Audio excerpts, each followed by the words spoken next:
Olá, sejam bem-vindos. Estamos em Frequência Académica, o podcast do ISEC Lisboa. O meu nome é José Paulino e hoje a nossa convidada é a Sofia Santos, aluna do primeiro ano do mestrado em Educação Pré-Escolar e Ensino do primeiro ciclo. Olá, Sofia, bem-vinda. Obrigado por aceitar este nosso convite.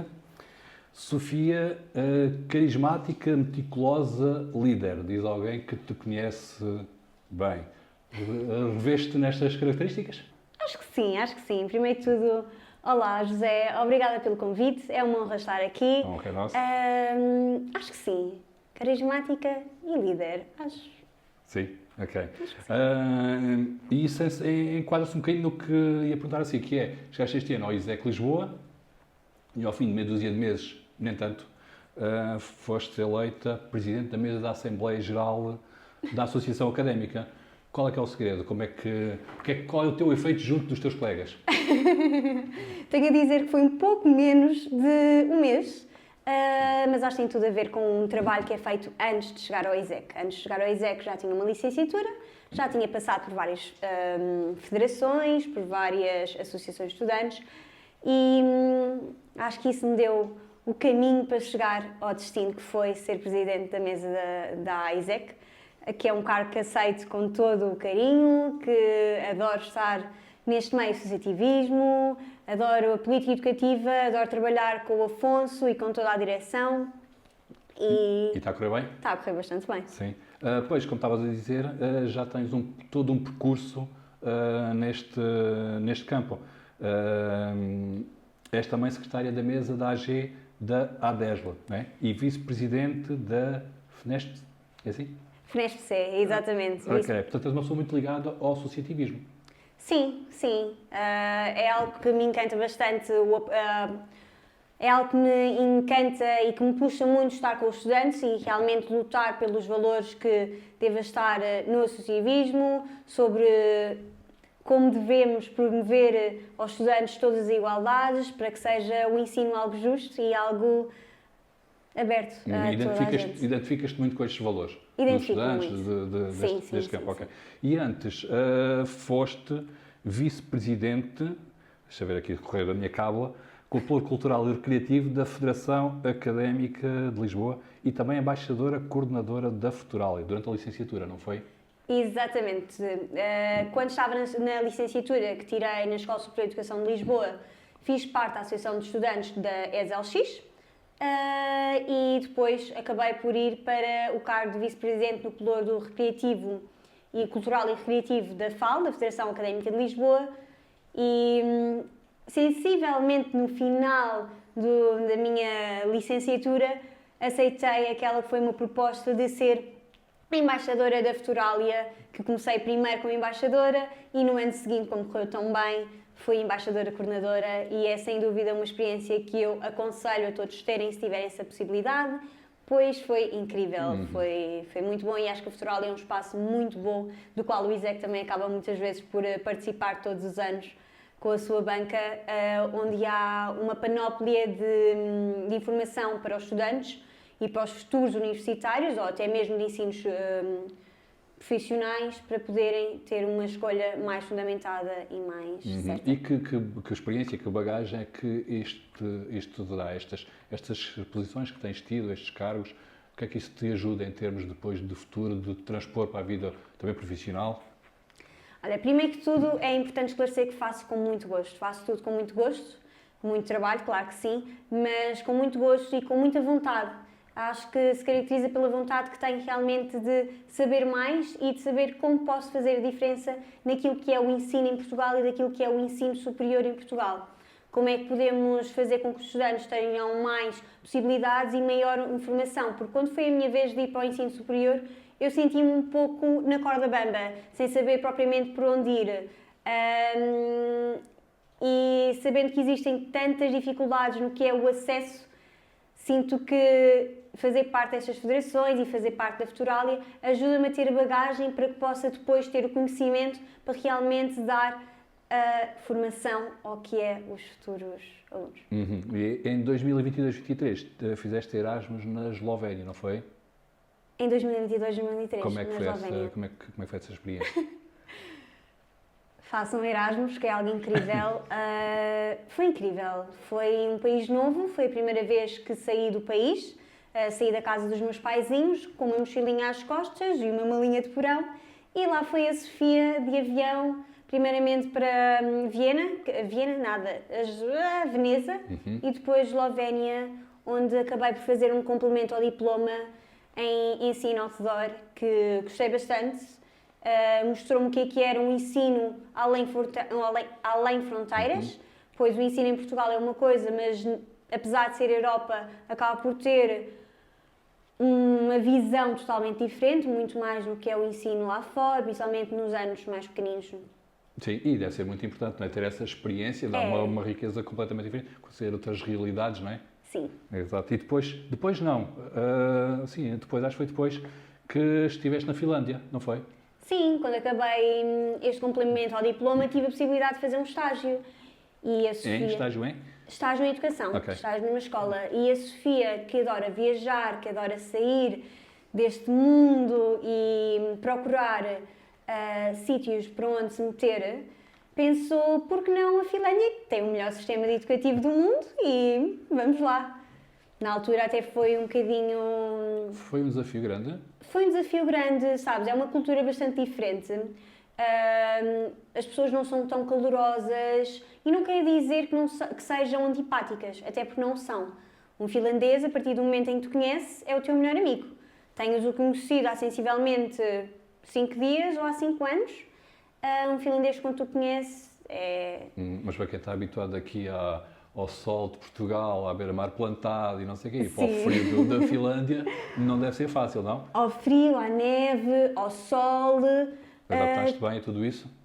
Sim, acho que o que mais me fez confusão foi a escuridão, sabes? Acaba por ser muito escuro no inverno e há dias em que não há dia. Pois, é que é poucas horas de sol, não é? Sim, mas depois chega o verão e é dia até à meia-noite. Das coisas que mais adorava fazer na Finlândia era pegar na bicicleta, sensivelmente às 11h30, e ia dar uma volta de bicicleta porque estava de dia. E estavas lá com mais alguém, ou seja, com mais portugueses? Foste sozinha? Como é que foi? Não, fui totalmente sozinha. Fui totalmente sozinha para a Finlândia. Quando fui para a Eslovénia, apesar de não conhecer ninguém, ia em Erasmus e acabei por ter logo uma comunidade de portugueses que também iam na mesma situação que eu e acabámos por ter um grupo de amigos com portugueses, ou seja... Tive uma grande comunidade portuguesa que não me permitiu estar totalmente sozinha no mundo e naquele país totalmente novo. Quando fui para a Finlândia já foi uma experiência totalmente diferente. Eu fui totalmente sozinha e como já não estava integrada naquilo que era a universidade e os estudos e mais jovens, acabei por ficar ligeiramente mais sozinha e tive uma experiência totalmente diferente, em que tive que me orientar totalmente com tudo e desorientar às vezes um bocadinho. Faz parte. É verdade, mas sim, foi a língua que é muito diferente, apesar de que o português... Sim, exato. Eles lá, calculo que falam inglês, não é? Naqueles falam países, inglês então... sem qualquer problema. Mas, por exemplo, a alimentação é muito diferente da de cá? O tipo de alimentação? Minha rica alimentação portuguesa. A alimentação finlandesa é pouco mais do que batatas e salmão. Pouco mais do que batatas e salmão. salmão. Um dia batatas com salmão, no outro salmão com batatas. Exato, batatas com salmão, salmão com batatas. Também há rena, salsichas. Rena, salsichas e almôndegas. Se eu provei, não que eu não como carne. Mas não é uma alimentação muito variada. Portanto, tu trabalhavas com crianças lá. Sim. E eles, logo muito novos, sabem falar inglês? Como é que é? Sabem, eu também estava num colégio internacional, ou seja, estive em 2 escolas, em que a primeira escola foi a escola onde tive um estágio e depois comecei a trabalhar, e depois fui para outra escola onde continuava a ser uma escola internacional e que é a escola do meu coração, que adoro e tenho muita pena de ter voltado a Portugal e ter deixado a escola lá. No entanto, era também uma escola que tinha como base o finlandês e o inglês como língua de apoio. No entanto, eu trabalhava com crianças de 3 a 4 anos que já tinham o inglês como uma língua de apoio forte.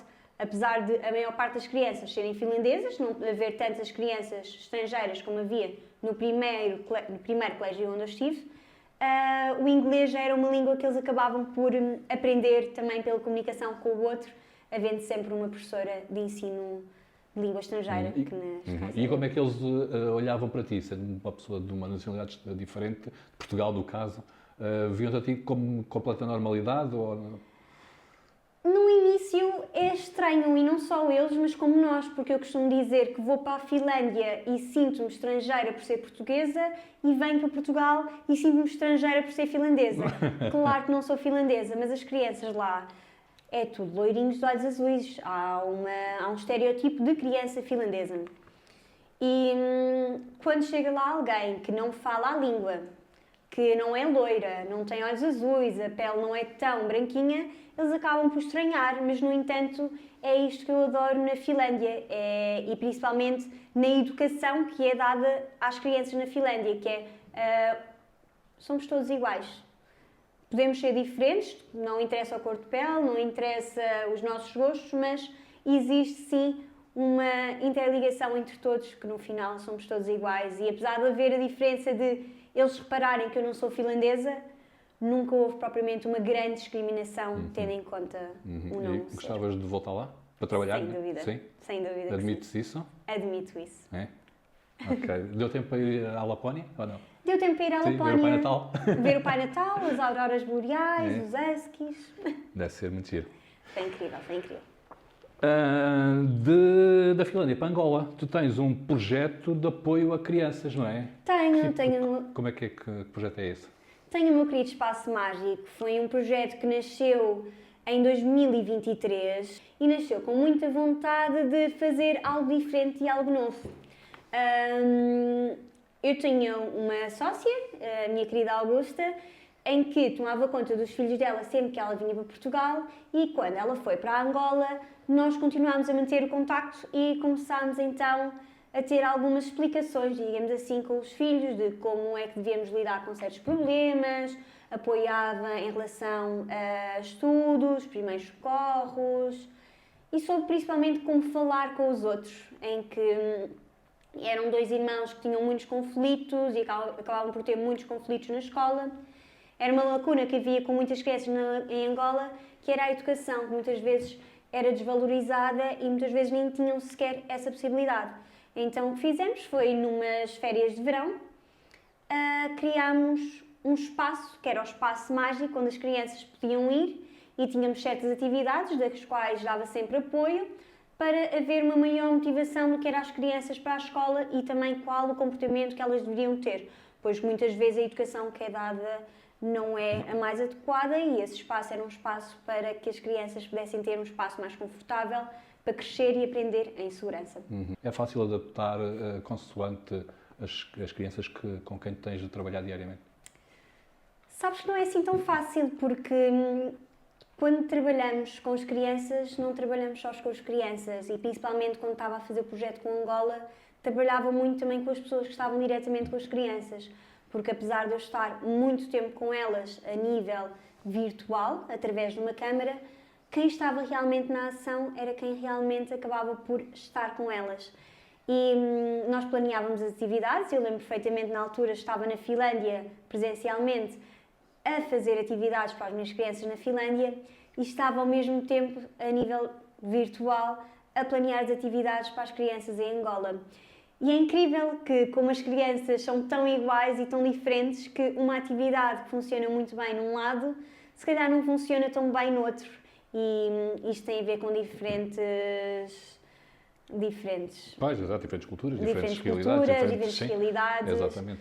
No entanto, acabam por depois ser crianças que o brincar é o mais importante. Sim, mas isso é como tudo, não é? Como qualquer ser humano, né? Os adultos é igual, somos todos adultos, né? Mas com realidades completamente diferentes. Tem a ver com os gostos, com as culturas. Tudo, exatamente. Portanto, com tanta atividade, as pilhas são inesgotáveis, nunca paras. Acho que sim, acho que as baterias, eu costumo dizer que é a bateria Duracell, elas carregam muito rapidamente, ou seja, dormimos um bocadinho, carregou, vai para o dia todo. Olha, dessa estadia na Finlândia, ficou o gosto pelo norte da Europa, vi que também fizeste uma viagem, salvo erro, à Suécia. Fiz também viagens à Suécia, planeta também, embora a planeta um bocadinho mais abaixo, mas é uma zona do globo que gostes? Gosto, acho que posso dizer que não sou uma pessoa fria. No entanto, no entanto, a neve apaixona-me. Não sou uma pessoa fria, mas a neve apaixona-me, sem dúvida.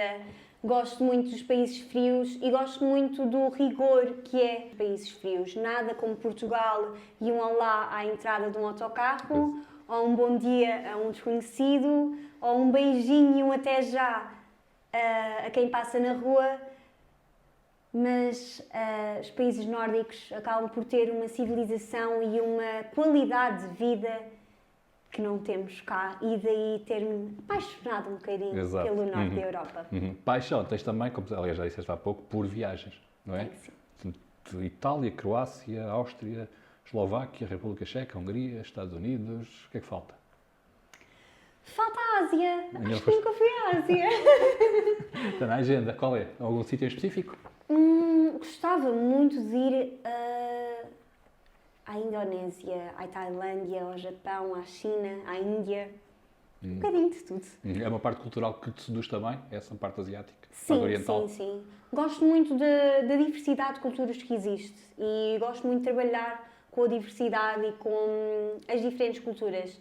E acho que experienciar essas culturas acaba por ser a maior bagagem que podemos ter para depois também trabalhar com as mesmas, e adorava poder fazer 1 ano, 2 anos totalmente a viajar pelo mundo. Pois, também eu. Acho que todos, não é? E por acaso também é uma zona que eu gostava muito de conhecer, é a Ásia, essa parte aí de Tailândia, Vietnã, por aí. Destas viagens que fizeste, alguma que tenha sido mais marcante? Acho que há uma viagem que vai ficar para sempre marcada, que foi uma viagem aos Estados Unidos, ao Grand Canyon, em que eu olhava para aquela magnitude, para aquela grandeza à minha frente e pensava, uau, como assim? Como é que isto é possível? Como é que estou à frente deste... Exato. Nós às vezes somos pequeninos a olhar para aquilo, não é? Parece que somos esmagados por... E marcou-me. Foi uma viagem que fiz com a minha família, em que fizemos a Road 66. Começámos em São Francisco, fomos fazer o Grand Canyon, fomos a Las Vegas, mas marcou-me muito ver a grandiosidade que aquilo é e o quão pequenino que nós somos, e foi incrível. E alguma aventura, entre aspas, curiosa que tenha ficado algumas dessas viagens? Uma situação assim mais inusitada? Nesta viagem em específico, porque fomos viajar e eu sou uma pessoa, apesar de ser muito aventureira, tenho um medo muito específico a animais rastantes. E então, no Grand Canyon, no deserto, há esses animais e eu não queria sair do carro.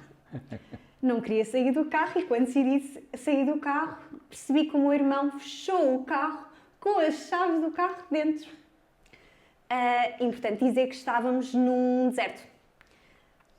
Carro fechado, chave do carro dentro do carro, a noite a chegar e uma família de 4 pessoas sozinhos dentro fora do carro e os animais lá.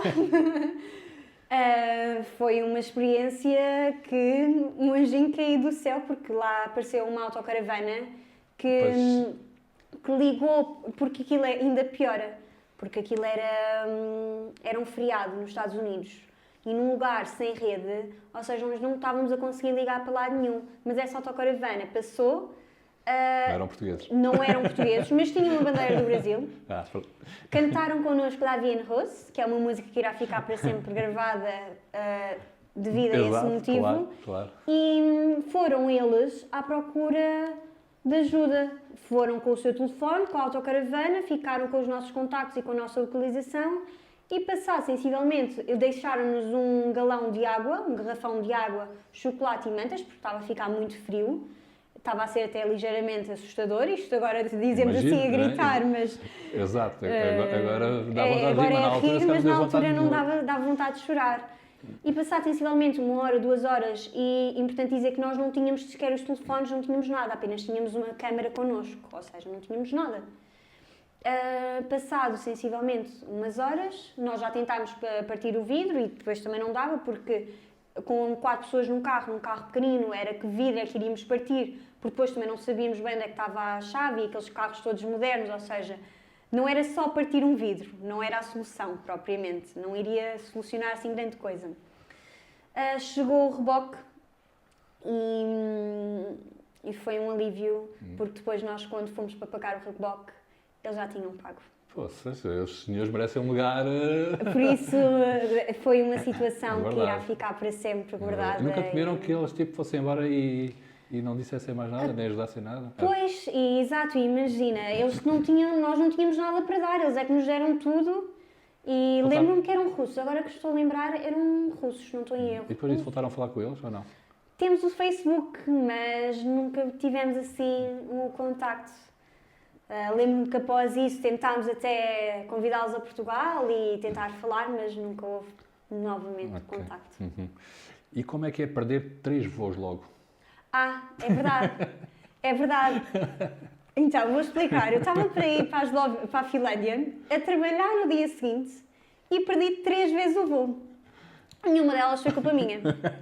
Nenhuma delas foi culpa minha. Mesmo que fosse, também não ias assumir, não é? Exatamente. Mas pior é quando cheguei lá não tinha a mala.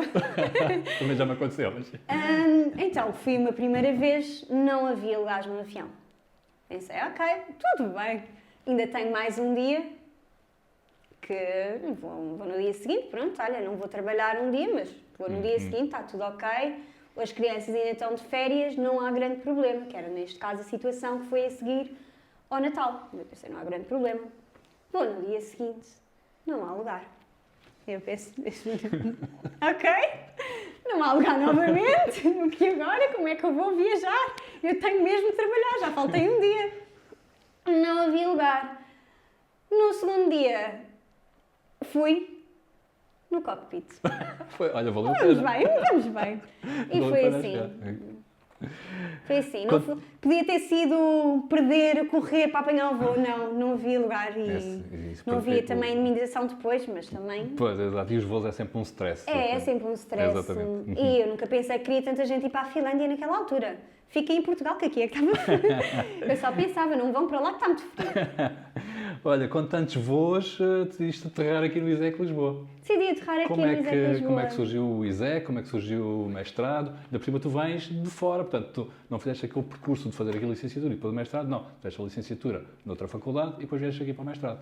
Sim, olha, o ISEC veio após muita procura sobre um mestrado em pré-pri e um mestrado tivesse pré-pri em pós-laboral. Eu estou a trabalhar como educadora num colégio internacional, ou seja, continuando também com o bilingue, e veio pelo ISEC não só pelo ensino que tem, mas mesmo pelos docentes que têm agregados e pelo plano educativo que também tinha, pelas UCs que tinhas agregadas ao ensino e até mesmo pela Associação de Estudantes, que tinha naquele momento passado a pertencer à Federação Académica, algo que tinha um grande carinho, e pensei, por que não? O ISEC até era ligeiramente perto de onde morava, perto aqui do nosso incrível estádio do Sporting, e eu pensei, o ISEC. Depois falaremos disso. E conhecias já alguém aqui antes de vires? Não conhecia ninguém, não conhecia uma única pessoa quando vim ao Welcome Day. Lembro perfeitamente de uma Sofia a pensar o que é que eu estou a fazer. Eles vão pensar que eu sou calor. Vim então para o Instituto de Ensino Superior e pensei, ok, e agora? Como é que é novamente voltar à faculdade? Eu não sei como é que isto é, mas tive o Welcome Day, ia muito sossegadinha no meu lugar, até à Associação de Estudantes, até que conheci, acho que foi o Miguel, a primeira pessoa que vi, em que lhes perguntei como é que estavam, onde é que era a Associação de Estudantes, e ele disse que era naquele canto, lá fui eu, àquele canto. Depois ele perguntou se eu já conhecia a Associação de Estudantes, eu disse que não, mas tinha algum conhecimento, e eles deram um saquinho branco da FAL. E eu disse, que interessante, os saquinhos da FAL. E aparece-me o Afonso a dizer, sim, nós entramos agora para a FAL. Eu disse, que interessante, eu já fiz parte da FAL. E pronto, e foi aí. E tem corrido bem este período? Tem corrido bem. Sim. As notas saíram agora há pouco e foram positivas. Acho que há sempre manobra para melhorar. Claro. Mas estou bastante contente, acho que correu bastante bem. E está a corresponder às expectativas, o curso e tudo isso? O ambiente, as pessoas? Está, o curso está completamente a corresponder às expectativas, o ambiente também. Acho que a nossa associação académica faz muito para isso, para que o ambiente e principalmente o ISEC, até mesmo com o espaço que nos disponibiliza, como o MyCampus, a reprografia aberta, agora o bar. Acho que... E a associação tem feito muitas coisas novas. Agora o Afonso não nos ouve, não é? Mas é verdade, mas tem feito muito. Sim. Okay. Como é que achas que a universidade, que a faculdade, que o ensino superior te prepara para o futuro? Acho que muito mais do que um curso é todas as experiências que vivemos no ensino superior. Porque quando estamos no ensino superior é muito mais do que terminar uma licenciatura, um mestrado, um doutoramento. É as amizades que cá fazemos, é as soft skills que adquirimos, é as amizades que percebemos que se calhar não fazem sentido, é as experiências na tuna, as experiências na praxe, as experiências na associação.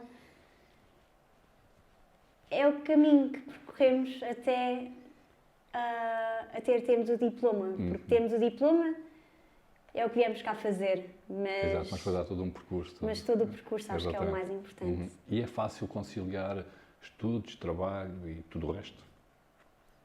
Fácil, não é? Mas fácil. Eu vi também que fizeste já uma série de formações, workshops, etc. Vi, por exemplo, um curso em 2020, acho, corrijo-me se eu estiver enganado, curso de prevenção de abuso sexual, certo? Certo. É uma temática que está muito... e tu sendo na área de educação, como é que olhas para este tema tão delicado? Olha, sabes que foi o curso que mais me custou tirar. Eu tirei esse curso em via online, no entanto ainda foi um curso ligeiramente longo, ainda foi 1 ano e meio, e foi um curso que me custou muito a tirar. Eu tirei com muito gosto e muito entusiasmo no início, e depois percebi a gravidade que é, e a importância, mais do que a gravidade, a importância que ele tem. Pois no mundo em que nós vivemos, em que existe tantos abusos sexuais infantis e até mesmo a adultos, acabamos por não nos aperceber o impacto que isso tem e realmente as consequências que tem e como é que o podemos prevenir. Porque dá para prevenir em adultos, dá para prevenir em crianças, dá para prevenir ainda mais. Pois uma criança não tem uma voz que um adulto tem. Um adulto já tem a capacidade realmente de dizer basta. Apesar de às vezes ser difícil de sair da boca, tem essa capacidade. Uma criança ainda não tem um desenvolvimento cognitivo e até mesmo emocional para o fazer. Ou seja, é necessário haver uma preparação, muitas vezes dos pais e até mesmo dos educadores e dos agentes educativos e pedagógicos da criança, para que haja essa instrução, para que seja necessário a criança dizer basta quando um abuso chega, sendo ele sexual ou sendo ele de outras formas. Acho que é muito importante para a criança. Vi também que fizeste um workshop de storytelling. Storytelling, é uma área que te fascina, que gostas, porque também tiveste uma experiência de podcast, não é? Como é que foi? Sim, o storytelling é as minhas purpurinas, é a minha Princesa Algodão Doce. Em 2022 eu criei a Princesa Algodão Doce quando estava na quarentena, que era contar histórias para crianças através de vídeos. No nosso querido YouTube contava histórias e a verdade é que eu não tinha assim tantas crianças. As crianças que eu tinha era a minha avó e o meu avô, que estavam no Algarve e adoravam ouvir as histórias da Princesa Algodão Doce, e então eu continuei. Na verdade, no futuro aquilo chegou realmente a crianças e eu comecei a perceber, gosto mesmo de contar histórias. E então quis aprofundar um bocadinho os meus conhecimentos e fiz a tal formação em storytelling. E criou a Princesa Algodão Doce, que foi comigo e ainda está. Foi também comigo para a Finlândia, apesar de estar um bocadinho em stand-by. É uma coisa que gostarias também de dar continuidade? Sim, acho que irá ser sempre o meu passatempo, a minha Princesa Algodão Doce, a minha personagem mais animada daquilo que é a educação e o storytelling e a fantasia, as purpurinas, as atividades para crianças.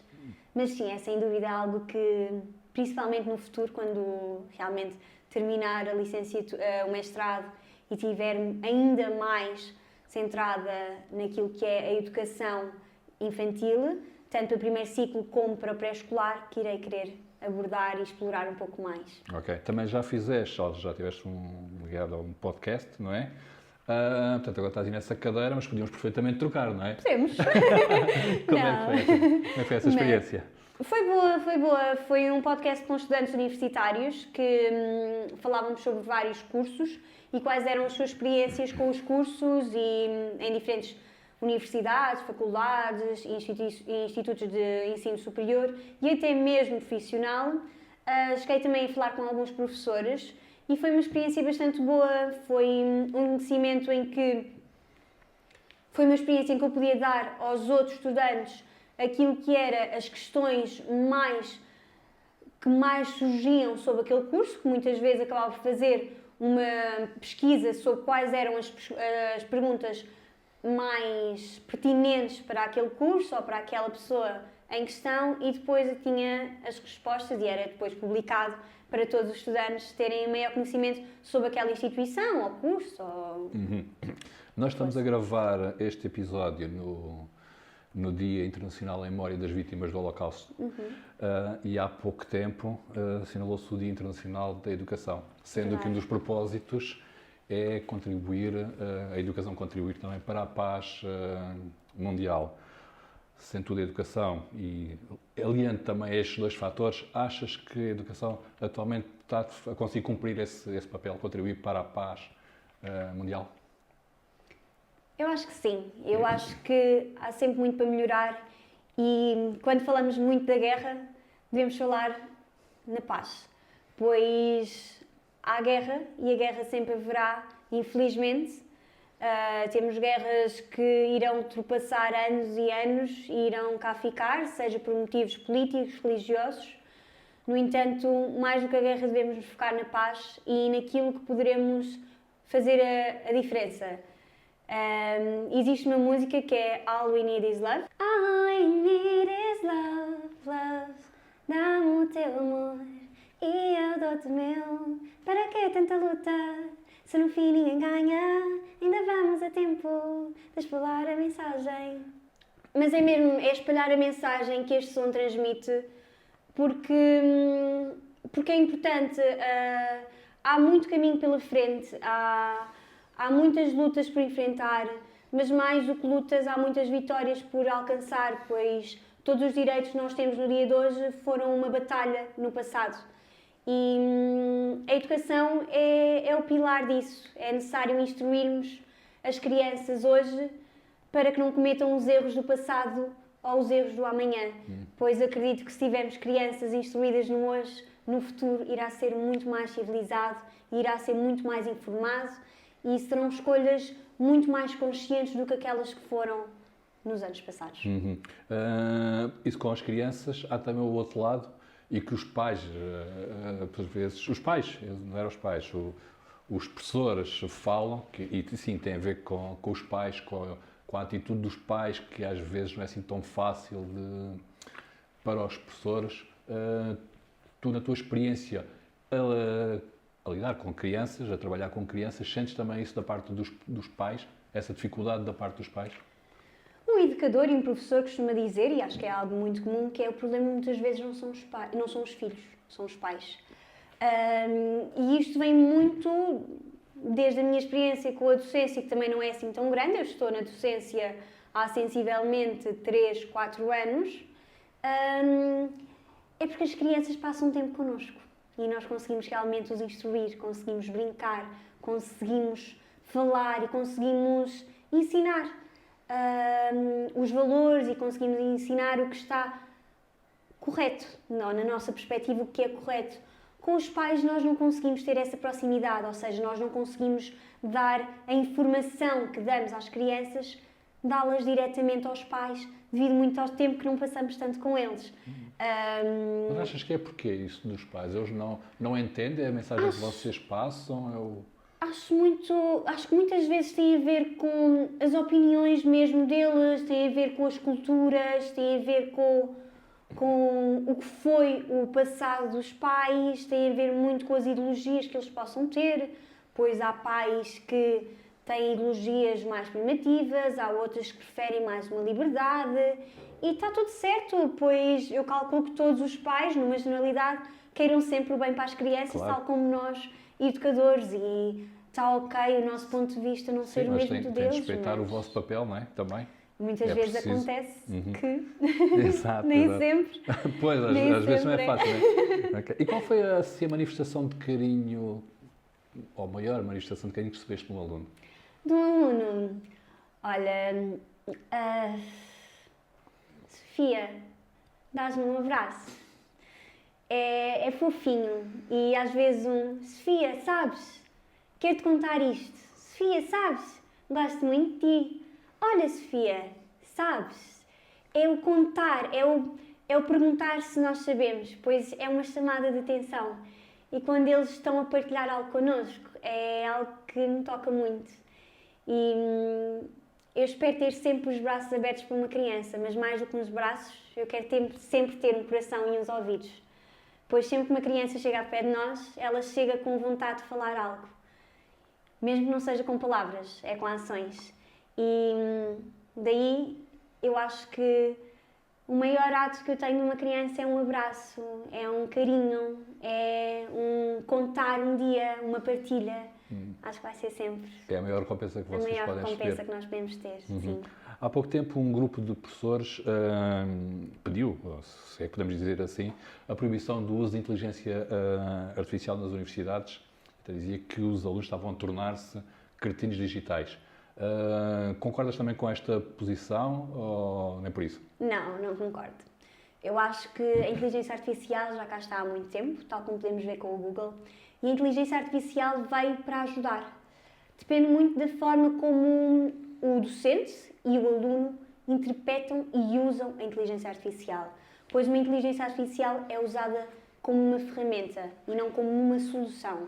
Se for usada como uma ferramenta, acaba por ser um auxílio ao que é o aluno, ao estudo do aluno e ao que é o trabalho do aluno e até mesmo ao que é o trabalho do professor, de um docente, naquilo que possa ser a sua avaliação, na sua correção, e não veio para substituir, veio para auxiliar e para fazer com que sejam trabalhos mais produtivos, de maior valor e até mesmo mais, diremos, inteligentes. E não temos que possa ser utilizada, o poder pode seguramente, mas que seja utilizada indevidamente. E, por exemplo, na educação, um aluno, por exemplo, se recorrer da inteligência artificial, por exemplo, para fazer um trabalho, e isso, ou seja, sem se dar sequer ao trabalho de criar, de imaginar, de pensar, de... Poder pode. E claro que vai acontecer num caso, 2 casos, 3 casos, até se calhar muitos casos. E acho que é aí que as instituições de ensino têm que aceitar a inteligência artificial e trabalhar segundo a inteligência artificial. Porque a partir do momento em que acaba por ser uma ferramenta disponível para é uma ferramenta disponível para todos. E cabe muito às instituições de ensino a criar protocolos, criar, como é que eu hei de dizer, formas de não contornar aquilo que possa ser a utilização da inteligência artificial. Que haja realmente mecanismos que consigam definir o que é o uso da inteligência artificial e o que não é, e que haja realmente a formação de como usar a inteligência artificial. Porque acho que muitas vezes esse é o problema. Nós temos estudantes que usam a inteligência artificial sem propriamente saber como a usar e como benéfico pode ser. E como digo estudantes, também digo docentes que não têm noção do benefício que pode ser o uso da inteligência artificial e como é que pode ser usada. Claro que tanto pode ser usado para o bem como pode ser usado para o mal. No entanto, temos que arranjar ferramentas e é nisto que a inteligência artificial também tem que evoluir e mostrar-nos como é que pode ser também contornado para que não seja utilizado de forma negativa, mas sim de uma forma como positiva. Um aluno fazer um trabalho e depois ser chamado a defendê-lo e não saber defender. Exatamente. Acho que aí é uma ferramenta de avaliação para o aluno, não só para o seu trabalho, que é o trabalho escrito, que aí já pode ter a intervenção da inteligência artificial, mas sim a avaliação do que é o aluno como o prestador do seu trabalho e como o apresentador do seu trabalho, que aí mostra realmente o que foi o ensino e o que é que foi a sua procura pelo trabalho. É daí achar bastante importante haver não só uma aprendizagem e uma avaliação do que é o escrito, mas sim do oral, que aí tira essas temas todas, Exato. que ainda não há inteligência artificial Ainda não. que altera assim a nossa voz e o nosso físico num 3D. E o uso de telemóveis nas escolas, concordas que se devia proibir, por exemplo, entre os mais novos? Sim, sabes, eu acho que totalmente sim. E não é propriamente pelo uso do telemóvel, é pelo tempo que o telemóvel acaba por retirar às crianças de brincar. Eu vejo que há muitas crianças que não têm o tempo de brincar à apanhada, não têm o tempo de brincar, de jogar à bola, de brincar ao berlinde, de conversar. E não é por não ter a disponibilidade é por não ter o tempo, por ter outras coisas a fazer. Substituir, exato, as novas tecnologias. Estão a substituir esse tempo, Exatamente. como o uso das novas tecnologias, como o telemóvel. Acho que neste momento já não existem tanto as Nintendo e as Playstations nas escolas, porque o telemóvel acaba por substituir os tais dispositivos, Exato. mas acho que sim, acho que retirando a possibilidade das crianças terem esses dispositivos na escola, que é um momento em que elas estão seguras, há funcionários para a segurança, porque muitas vezes os pais alegam que e os pais e as crianças alegam que devem ter o telefone de uma forma de segurança, de contacto.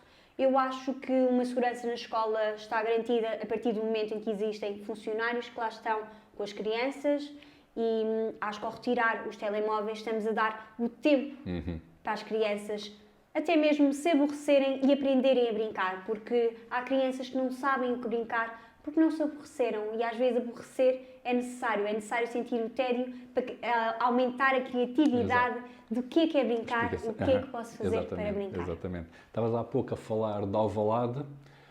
Quão apaixonada és pelo Sporting? Sou muito apaixonada. Numa escala de 0 a 20? Numa escala de 0 a 20 posso dizer 21. Numa escala de 0 a 20 digo 21. Digo, sou sócia graças aos meus familiares desde o dia que nasci. Tenho Gamebox desde que posso ter Gamebox e desde que já não é permitida a entrada nos estádios sem a Gamebox. E para mais, tenho uma tatuagem do Sporting. É? Do Leão? De um leão. Ai, agora não sei se dá para ver. Agora se calhar não se consegue ver. Não sei. Dá para ver? Consegues ver?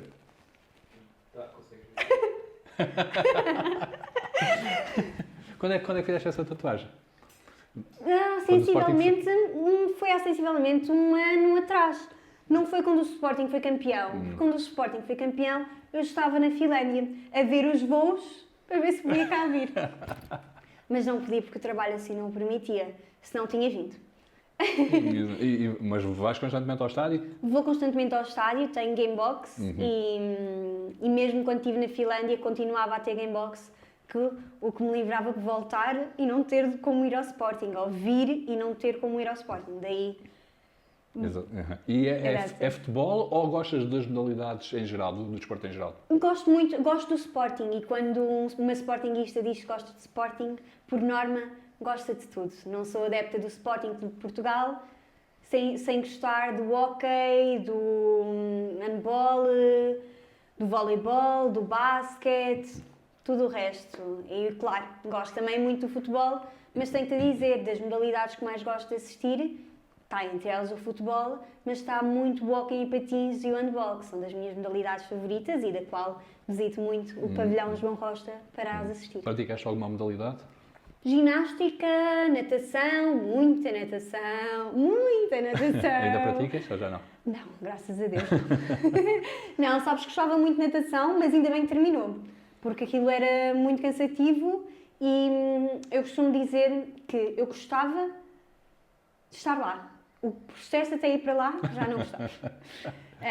Não eram muitas horas de natação e acho que a natação é dos esportes que mais desenvolve o nosso corpo e gostei muito de fazer natação, mas houve um momento e quando se entra ali na competição acaba por desmotivar um bocadinho. Fiz também trampolins, gostei muito, também devido ao meu papito que fez trampolins. Ah, é? Sim, foi campeão de trampolins no É? Sporting. E fiz trampolins, gostei muito de trampolins. Depois deixei os trampolins porque comecei a crescer e não era assim tão boa nos trampolins para continuar nos trampolins.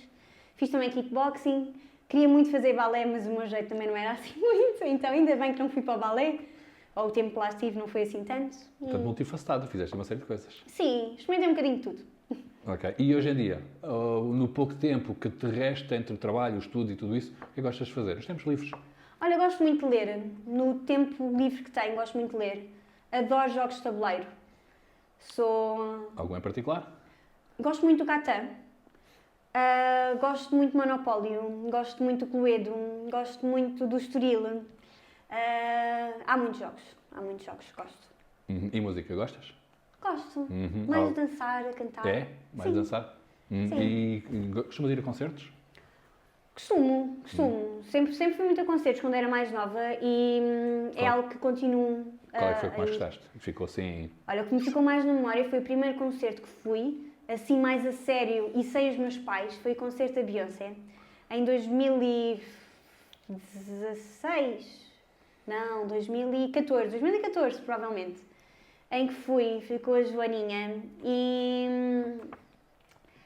e foi um concerto muito giro, porque eu era muito pequenina, eu tinha sensivelmente uns 13 anos, já era apaixonadíssima pela Beyoncé e era muito pequenina e lembro-me de ir um segurança ter comigo e dizer pode vir para a frente, Então eu fui com ela e quando fomos a ver ele deu-nos pulseiros e já estávamos no Golden Circle. Por isso foi um concerto Fantástico. que nunca hei de esquecer. E lembras-te qual foi o primeiro que viste? O primeiro que eu vi... Eu certamente tinha visto outros, mas lembro-me de ver os Amália hoje, lembro-me de ver o Richie Campbell quando ele estava no início, lembro-me de ver a Áurea, lembro-me de ver chutes e pontapés. Sempre, os meus pais são muito adeptos de concertos, então sempre nos levaram, tanto a mim como ao meu irmão, a muitos concertos. Não tenho assim memória do primeiro, mas o da Beyoncé foi o primeiro que ficou, sem dúvida, muito marcado naquilo que foi. E tens memória, passa a redundância, da tua memória mais antiga? Ou seja, quando olhas para trás, o que é que te vem logo à cabeça? Quando te lembras da tua infância, o que é que te lembras? A Praia dos Salgados. A Praia dos Salgados. A minha família é do Algarve.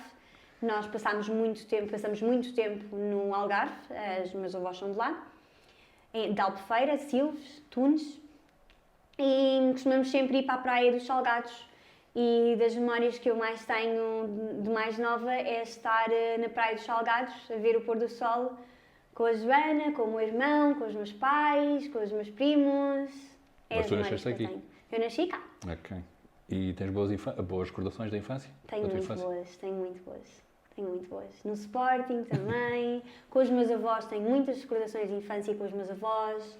De ir almoçar com eles ao domingo, que é uma coisa que eu tento fazer até ao dia de hoje, que é sempre que posso ao domingo vamos almoçar juntos. Tento sempre que se mantenha a tradição. A estufa fria, tenho muitas memórias de ir com ela à estufa fria. E muitas memórias. Sofia, se fosse possível andar aqui cientificamente para a frente no tempo, imaginemos daqui por 20 ou 30 anos, o que é que gostarias de saber ou perguntar à Sofia daquela altura? Eu iria perguntar se ela conseguia os objetivos, pois a Sofia de hoje tem muitos. A Sofia de hoje tem muitos objetivos e tenho noção que muitos deles acabam por ser divergentes, acabam por não ser, não digo totalmente incompatíveis, mas mais difíceis de serem compatíveis. No entanto, perguntar à Sofia que caminhos é que ela escolheu, ou que caminhos é que ela vai escolher. E se pudesses ter um superpoder, qual é que seria? Às vezes não estamos assim tão preparadas para estas perguntas. É preferível, não é? É preferível. Olha, eu gosto muito de Marvel e penso muito na Mulher Maravilha, mas penso que gostava muito de ser assim uma abelhinha pequenina que voasse muito rápido, pudesse ir a todo o lado e conseguisse saber tudo e estar em todo o lado. Ok, não era para picar ninguém em especial. Não era para picar ninguém em especial, até porque uma abelha pica, morre. Exato. Olha, e se fosse possível, já estamos no campo da ficção científica, não é? Já percebeste? Se fosse possível convidar 3 pessoas apenas, independentemente de serem tuas conhecidas, serem famosas, de serem vivas ou mortas, para jantar, quem é que tu escolhias? Olha, Há uma pessoa no ramo da educação que tenho uma grande consideração, que é o professor Carlos Neto. Sem dúvida que iria conhecer o professor Carlos Neto. Iria convidar o meu avô, que já não está no meio de nós, não tive a possibilidade de conhecer, mas tenho a certeza que iria ser uma pessoa que me iria ensinar muito. E iria convidar a minha educadora, pois sou educadora porque a minha educadora foi a minha educadora. Porque acho que a partir do momento em que nós temos uma boa base, conseguimos depois também formar boas bases. E claro que o nosso princípio não nos define, mas pode ser a base daquilo que é o nosso futuro. E aí escolhia. Podes dizer o nome dela? Posso. É a educadora... É a educadora Maria João. Escolhi a minha educadora Se Maria ela vir, João. vai. Sim. Continuando aqui no campo dos ses, imagina que se pudesses partilhar um pensamento teu, o que é que colocarias num outdoor? O que é que eu colheria no outdoor? Sim. Árvores, troncos, pneus, cordas. Um parque para crianças. Qual foi a maior surpresa que tiveste nos últimos tempos?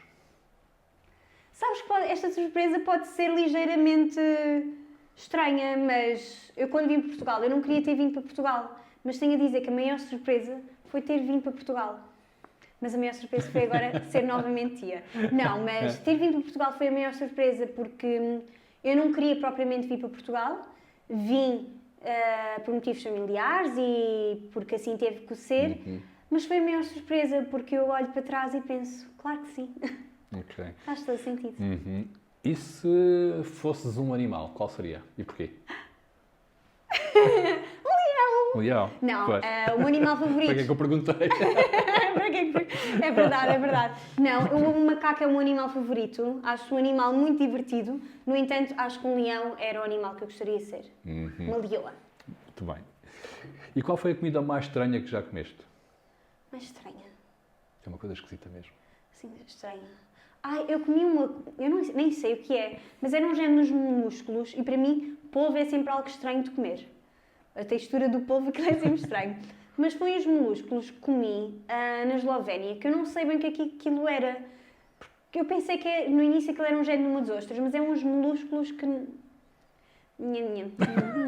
ficaste fã? Olha, qual é o teu lugar favorito para visitar? Um lugar favorito para visitar, que já tenha estado ou que... Pode ser que já tenha estado, mas se houver algum onde gostasses de ir, pode ser, podes dizer-me. Olha, adorava ir à Lua. À Lua? Mas o meu lugar de sonho é sempre a Praia dos Salgados. Devido às memórias que lá tenho, acho que é sempre o meu lugar favorito. Ok. E qual é o lugar favorito para te refugiares quando queres estar sozinha? Quando quero estar sozinha, durante a Covid aprendi a andar muito e conheci vários miradores. Então sinto que das 7 colinas que Lisboa tem, há muitos miradores que são ótimos para refugiar. E o mirador de, por acaso, Santa Catarina é dos meus favoritos. Se tivesses que sobreviver numa ilha deserta, que 3 itens é que levarias? Então, vamos para os tempos escoteiros e diria um espelho. Um espelho que dá para tudo. Diria uma boia. Uma? Boia. Que era para voltares para o continente. Que era para voltar para o continente. E um apito.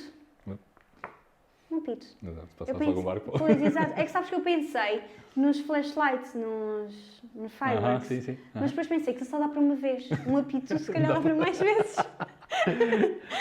Ok, então vamos apelar aqui à Sofia empreendedora. E se pudesses criar um sabor de gelado, qual é que criarias? Olha, criava sabor de gelado de pipocas doces, porque não tolero pipocas salgadas. Mas pipocas doces com caramelo. Ok. Então, Sofia, vamos entrar aqui na reta final desta conversa, que esta está a ser interessante. Acho que sim, estou a gostar bastante. Está a ser bastante divertido, tenho a dizer. Que ideia. Ótimo, ainda bem. Então, eu vou iniciar aqui uma frase e vou pedir para completares. Pode ser? Ok. Ok, então, começamos. Tenho saudades de... Finlândia. O meu dia perfeito é... Com família e amigos. E o Sporting a ganhar. Se pudesse ser uma personalidade da história, seria? Eu diria Sofia é a mãe do Erasmus. É a Sofia e agora está-me a faltar o apelido, mas foi quem fundou o Erasmus Ok. na Europa. E se pudesse visitar um qualquer período da história, seria? Pode ser ligeiramente contraditório, mas eu adoraria visitar a Segunda Guerra Mundial. Pois não pela experiência, porque calculo que não foram bons tempos, mas gostaria realmente de ver como é que era, o que é que se estava a passar, realmente o que é que estava a acontecer. Até porque filmes é normalmente a época histórica que mais gosto de ver. Sim.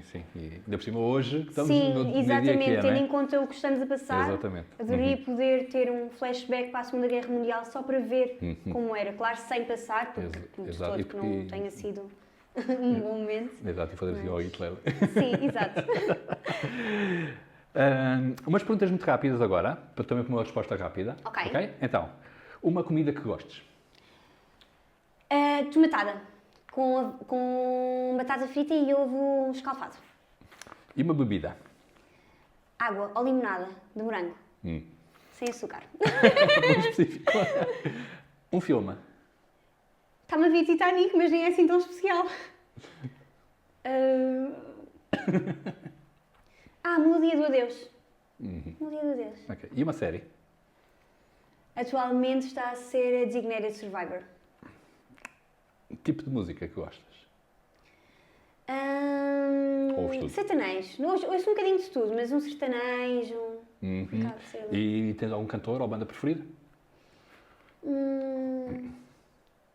Tenho Coldplay. Gosto muito de Coldplay. Acho que esta já respondeste há pouco, mas vou-te perguntar outra vez, que é um super-herói ou uma... Eu iria dizer a Mulher Maravilha. Pois, calculei. Também gosto muito da Leia de Star Wars. Gosto muito de Star Wars também. Então, um país Portugal. e uma cidade Toronto. e uma estação do ano. Sem dúvida que é o inverno. Inverno. Com chuva ou só com frio? Não só com frio e com neve.